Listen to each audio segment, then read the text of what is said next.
You know, the Beatles played a variety of instruments on their recordings, but what gets talked about much less is the expert help they had, even from day one. Yes. The help from producer George Martin is well known, but there were many, many session players who were behind the scenes too. And that's really what we're digging into. There's this powerful myth, that it was just four guys in a room, completely self-contained. Right. But the reality is so much more interesting. Their sound, especially as they got more ambitious, came from this huge collaboration. They needed these hidden hands for strings, for brass. For all the exotic instruments they started wanting to use. Exactly. And it's important to say this doesn't take away from their genius. If anything, it shows you how huge their vision was. They knew what they wanted, even if they couldn't play it themselves. So where do we start? I mean, how early on did this begin? Oh, right from the very beginning. Let's talk about their debut single, Love Me Do. This is 1962. Most people hadn't even heard of them yet. And already there was a session player involved. Yes. George Martin, the producer, he was, let's just say he was nervous.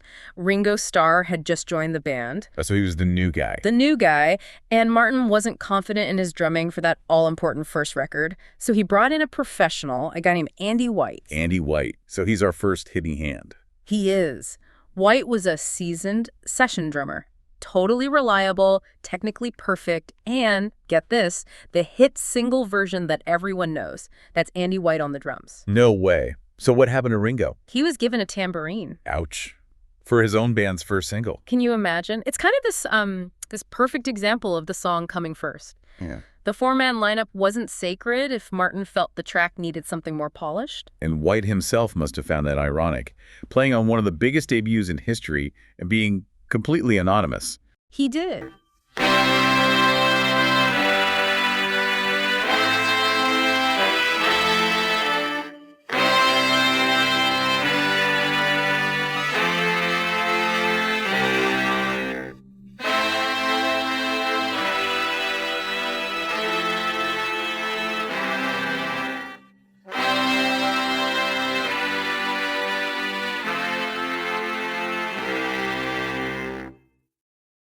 But it wasn't just outside musicians. I mean, the fifth Beatle himself, George Martin, was often playing on the records. Right, he was a classically trained pianist. And a very good one. He could just jump in and add these sophisticated little parts that the song needed. You can hear him on early tracks like Misery. But the big one, the one everyone knows, even if they don't know it's him, is In My Life. Oh, absolutely. That beautiful keyboard part in the middle. For years, everyone just assumed it was Paul or John.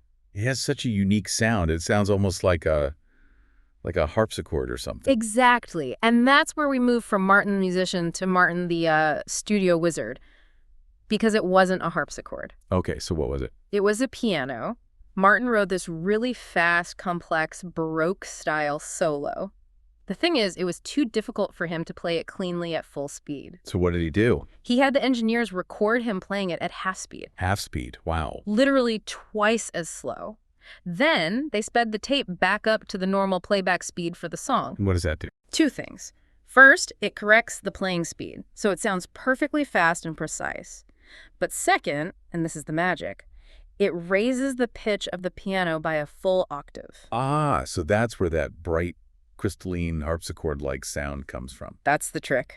It's an incredible piece of studio alchemy, and it completely defines the nostalgic feeling of that song. It really opened the door. To the idea that the studio itself was an instrument. Yes. It set the stage for everything that came later, which brings us, I think, to 1967. It has to.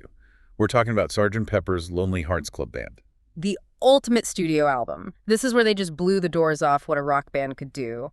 It was less of a recording studio and more of a laboratory. And the most dramatic example of needing outside help has to be A Day in the Life. Oh, without a doubt. That terrifying, soaring crescendo that connects the different parts of the song. It sounds like the end of the world. It's just chaos. But it's controlled chaos. That's the key. They brought in a 40-piece orchestra. 40 musicians. And McCartney and Martin gave them these very strange instructions, nothing like classical sheet music. They told each musician to start on the lowest note of their instrument. Okay. And then, over 24 bars, just climb to the highest note they could possibly play. But, and this is the genius part, they had to get there at their own pace. So it wasn't synchronized? Not at all. You have 40 different musicians climbing at 40 different speeds. The result is that massive, swelling, terrifying wall of sound. It's one of the most iconic moments in music, and it was created by anonymous session players following this brilliant abstract idea. It's amazing, but sometimes it wasn't a whole orchestra. Right. Sometimes it was just one specific person for one specific sound. Yes, and the perfect case study for that is the trumpet on Penny Lane. That high, clear, bell-like solo. That's a piccolo trumpet. Paul McCartney became obsessed with that sound after he heard it on a BBC broadcast of Bach. So he knew exactly what he wanted. He was fixated on it, so they brought in the best.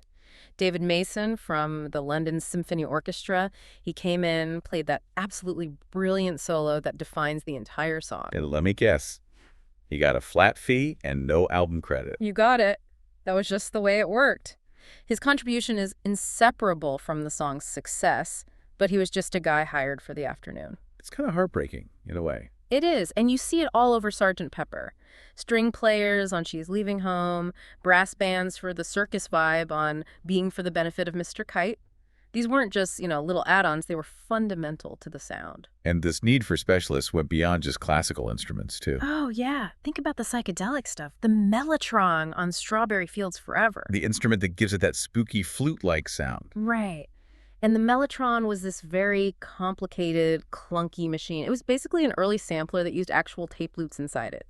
Getting it to sound right, to create that dreamy, slightly wobbly texture John Lennon wanted, often required an expert touch. And what about instruments from other cultures? The sitar comes to mind. Of course. George Harrison famously learned to play it, but for a track like Norwegian Wood, which really introduced that sound to the pop world, getting it right on tape was key.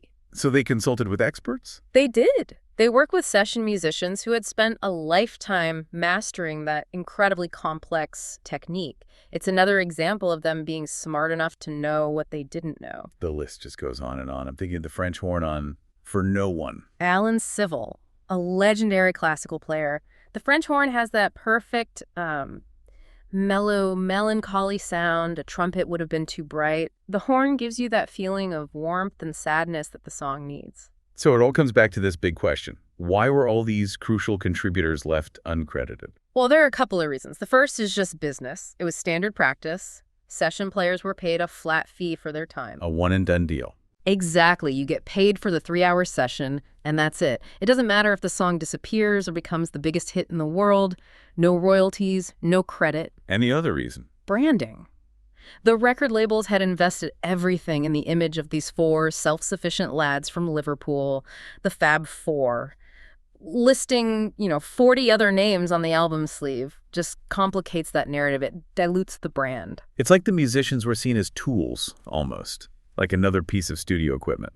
In a way, yes. Highly skilled tools, but tools in service of the Beatles and George Martin's vision. Now, of course, our whole view of artistry has changed. We see liner notes that credit everyone, down to the person who brought the coffee. Right. We understand now that great albums are made by a whole village of people, and that's why this story, I think, actually enhances the Beatles' legacy. How so? Because their genius wasn't just in writing songs, it was in their ambition. Their ability to dream up sounds they couldn't create on their own, and then act as directors to bring in the absolute best people in the world to make that dream a reality.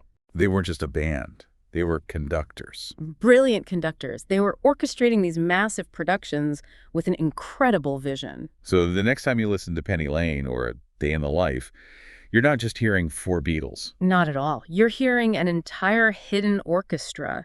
You're hearing the anonymous artistry of David Mason, of Alan Civil, of Andy White. Their work echoes through every single note. It makes you wonder, if these songs were made today, with streaming and all the metadata, would those names be famous now? That's the million-dollar question, isn't it? Would the myth still be more powerful than the reality? It's something to think about. Well, thanks for joining us today. Whenever you feel like knowing more about the Beatles, visit us at BeatlesRewind.com. Every day, we do something new there. Song reviews, album reviews, movie reviews, book reviews, documentaries, trivia, all things Beatles. Every day, 8 days a week. You can find us on the website, BeatlesRewind.com. You can subscribe on Spotify, Apple Podcasts, YouTube, Amazon Podcasts, practically anywhere on the inner tubes. The Beatles, all day, every day. Cass, we'll do it again tomorrow. Looking forward to it. Farewell for now. Until next time. When you listen. Your mind conducts its own symphony.